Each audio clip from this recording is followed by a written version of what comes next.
Ja ku e keni skenori ka qenë i qartë, ta jo që s'kan shumicë. Këta s'janë aso për shumicës. Se nuk I ka votat për zgjedhjen e kryeparlamentit. Të gjitha format kreative të opozitarizmit që asnjëherë nuk I kanë pasur, që është kjo padituri sistematike.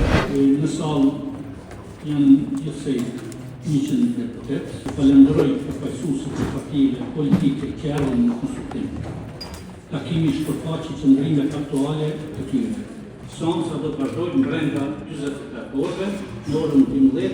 Partia që ka dole para, edhe ish pushteti, e uzurpun një drejt kushtetuese që a jap përmes deputetit më të vjetër për me siguru marrëvojtjen e seancës, me bërë diçka tjetër. Me uzurpu këtë drejt për me pengu rrjedhën e seancës.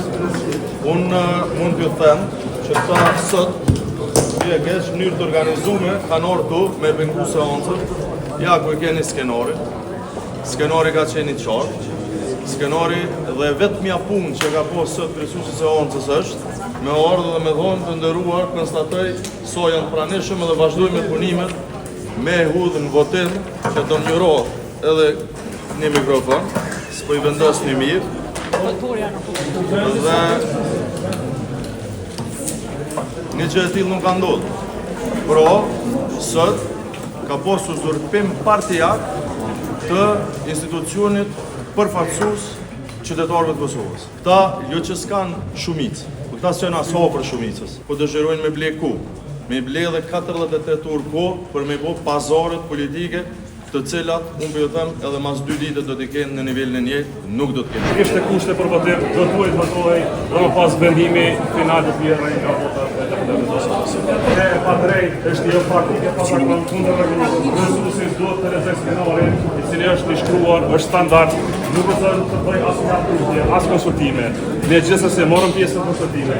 I thamë se përfaj seancën siç është e paraportë, siç është e paraportë me prokurorin e Kuvendit dhe kështu vazhdojmë tutje me zhbllokimin e Kuvendit. Pas veprimeve të sotme, unë besoj se zoti Kurti nuk mund të delë dhe të deklaroj se opozita po e bllokon punën institucionale dhe konstituimin e Kuvendit të Kosovës. Kërkoshëm me ble kohë që deputetët edhe një herë formohet komisioni ad hoc për verifikimin e mandateve, gjë që s'ka pas nevojë dhe ne konstatuam se s'ka nevojë sepse një raport I tillë ka arë në seancën plenare. Ne kemi pritur që seanca të vazhdoj, ashtu edhe I tham në konsultime që duhet të vazhdoj në pikën që ka ngel, që ka qenë votimi I raportit, sepse në fakt aty ka ngel seanca konstituive e para 48 orëve, Kurti po dëshiron me ble kohë për shkak se nuk I ka votat për zgjedhjen e kryeparlamentarit, nuk I ka votat për formimin e qeverisë, nuk e ka shumicën e thjeshtë. Në takimin konsultativ, në të cilin ishim të pranishëm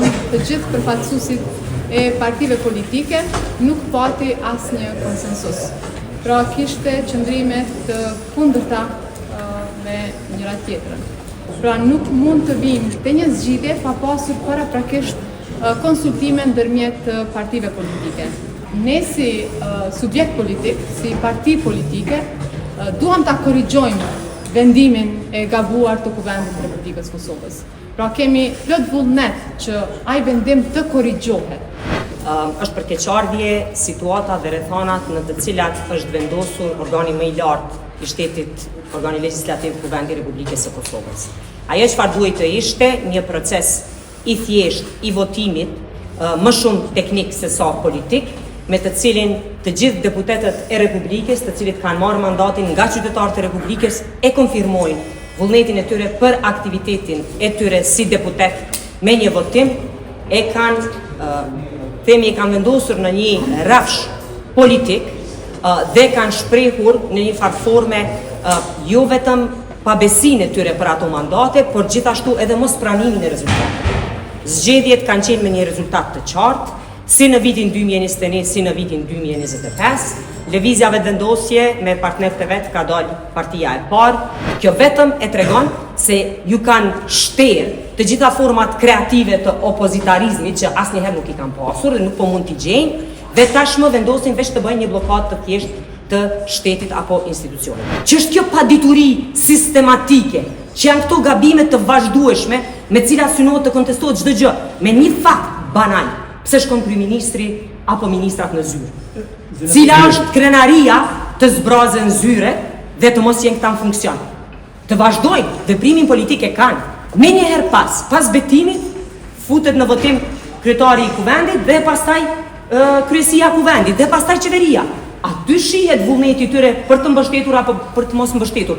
Në situatën si po vazhdon, sinqerisht, ne nëse vazhdon në këtë mënyrë, atëherë duhet gradualisht të konsumojmë kohën dhe në momentin kur e shohim që s'ka zgjidhje tjetër, të drejtohemi prap subjekteve, të themi të ulemi atëherë në tryezë të diskutojmë për zgjidhje tjera.